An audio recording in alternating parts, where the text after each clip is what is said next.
Assalamualaikum warahmatullahi wabarakatuh. Selamat pagi semuanya. Semoga hari ini kalian baik-baik saja dan dalam keadaan sehat walafiat dan dalam lindungan Allah Subhanahu wa taala ya. Amin. Nah, apa yang telah Ustaz sampaikan di pekan kemarin, pekan sebelumnya, yaitu mengenai kalimat aktif dan juga kalimat pasif. Apa sih kalimat aktif dan juga kalimat pasif itu?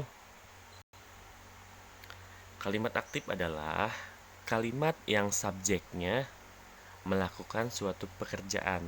Nah, subjek dalam bahasa Sunda disebut juga jejer ya, kalau dalam bahasa Sunda. Contoh kalimat aktif. Dodi meli buku.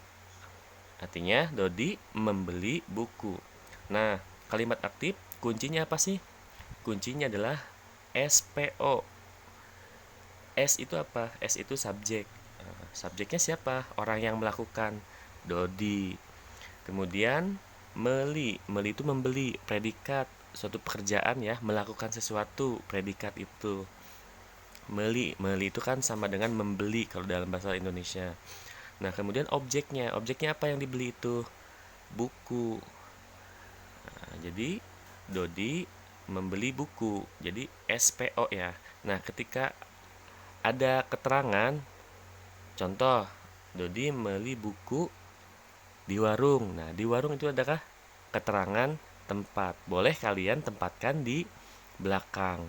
Ada juga yang memang yang ditempatkan di depan, tapi bagaimana tergantung dengan kalimatnya. Kalau ini adalah kuncinya SPO ya. Kalau ada keterangan berarti di belakang bisa. Nah, seperti dilihat di bawah. Subjek adalah jejer kalau dalam bahasa Sunda. Predikat namanya caritaan, objek tetap objek. Dan jika ada keterangan, tempat ataupun waktu bisa ditempatkan di belakang atau ada juga yang di depan, tergantung bagaimana kalimat itu sendiri ya. Oke, kemudian kalimat pasif. Kalimat pasif adalah kalimat yang subjeknya terkena oleh suatu pekerjaan. Kalau kalimat aktif melakukan ya, melakukan suatu pekerjaan. Kalau kalimat pasif subjeknya terkena oleh suatu pekerjaan. Contohnya gini, kalau tadi Dodi membeli buku, itu kuncinya SPO. Nah, sekarang kita lihat kalimat pasifnya. Kalimat pasif, buku dibeli ku Dodi. Apa kuncinya? Kuncinya adalah objek, predikat, subjek. Kalau kalimat aktif tadi SPO, subjek, predikat, objek. Nah, kalau kalimat pasif itu dibalik ya kuncinya. Objek dulu, predikat baru subjek. Objeknya apa? Buku. Objek itu benda, benda atau apa? Barang lah ya. Kemudian predikat, predikat selalu di tengah ya. Nah, kalau tadi kalimat aktif itu membeli. Nah, kalau kalimat pasif dibeli atau dibeli ya, dilakukan. Kalau membeli kan melakukan. Nah, subjeknya apa? Dodi. Jadi OPS. Objek, predikat, subjek. Buku dibeli Dodi. Ya. Jadi predikatnya diperhatikan. Kalau kalimat aktif tadi membeli contohnya. Terus kalau contoh lain misalkan baca. Kalau kalimat aktifnya membaca. Dan kalau kalimat pasif dibaca. Ya, selalu tambahkan di intinya gitu ya kalau kalimat pasif.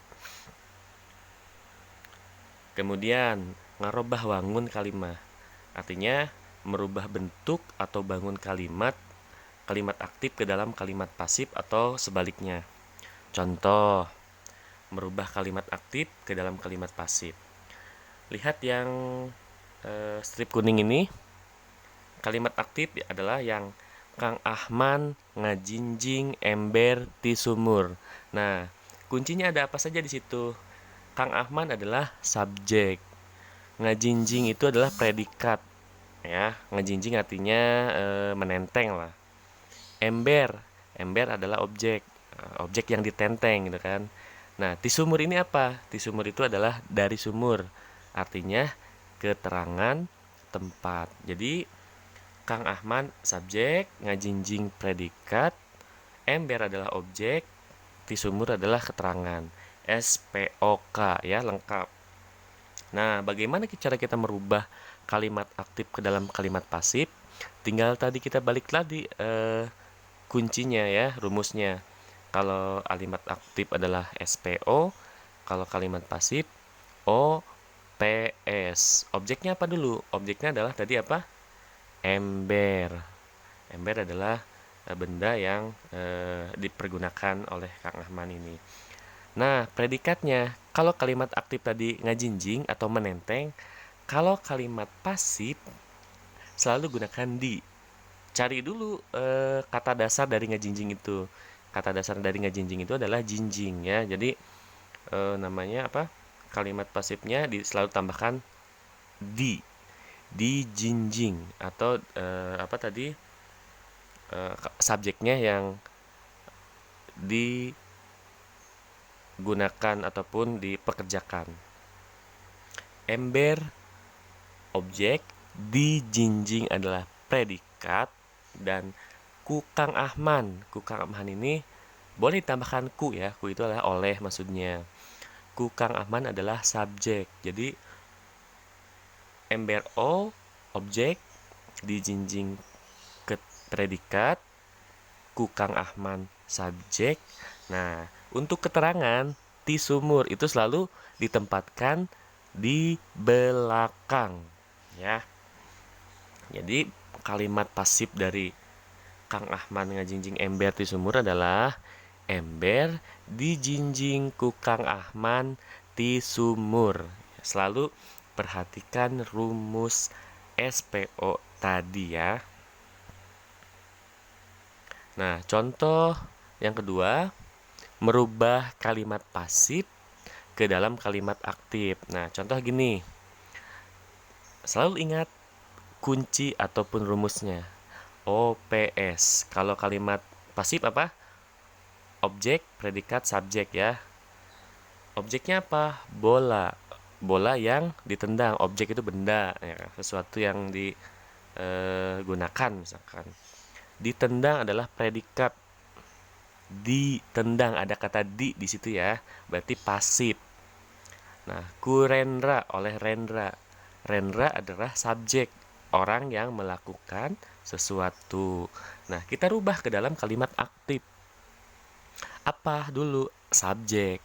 Subjeknya apa? Rendra. Kemudian predikatnya apa?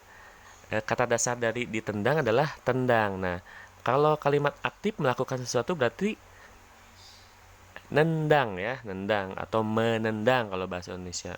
Kalau bahasa Sunda, nendang. Nendang ini adalah predikat. Kemudian objek. Objeknya adalah bola. Jadi Rendra nendang bola. Subjek, predikat, objek. Atau mungkin bisa ditambahkan dengan keterangan. Misalkan keterangan selalu ada di belakang. Baik itu kalimat aktif ataupun kalimat pasif. Ada juga yang di depan, tergantung bagaimana kalimat itu sendiri. Ya. Selalu perhatikan predikat atau jejer dalam sebuah kalimat agar kita bisa membedakan mana kalimat aktif dan juga mana kalimat pasif. Oke, itu saja yang saya sampaikan. Semoga bermanfaat dan selalu semangat untuk kalian semua. Terima kasih. Wassalamualaikum warahmatullahi wabarakatuh.